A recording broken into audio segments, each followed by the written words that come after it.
නරඹන්නන්ට තවත් සුපිරිම අත්දැකීම් පෙළක් ලබා දුන් ෆිල්ම් එකක් ගැන තමයි අදත් මේ කතා කරන්න යන්නේ. ඉතින් මේ 2023 වසරේ තිරගත වුණු රජිනිකාන්ත් සර්ගේ ජේලර් ෆිල්ම් එක. තාත්තා කෙනෙක් වටා ගෙතුණු කතාවක්. ඉතින් මේ තාත්තා විශ්‍රාමික ජේලවරයෙක්.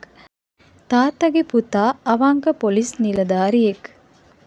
අකුරටම තමන්ගේ රාජකාරිය ඉෂ්ට කරන මේ පුතා එක දවසක් ගෙදර එන්නේ නැහැ.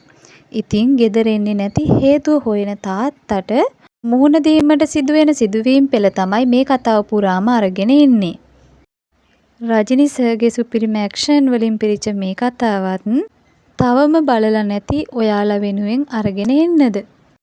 තවම බලලා නැති සෙට් එක කමෙන්ට් එකක් දාගෙන යන්න.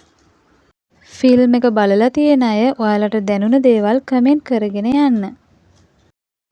එහෙනම් සම්පූර්ණ කතාවෙන් අපි ආයෙමත් හම්බ වෙමු. වීඩියෝ එකට ලයික් එකකුත් දාන්න. මේ වගේ වීඩියෝ බලන්න දිගටම අපිත් එක්ක එකතු වෙලා ඉන්න.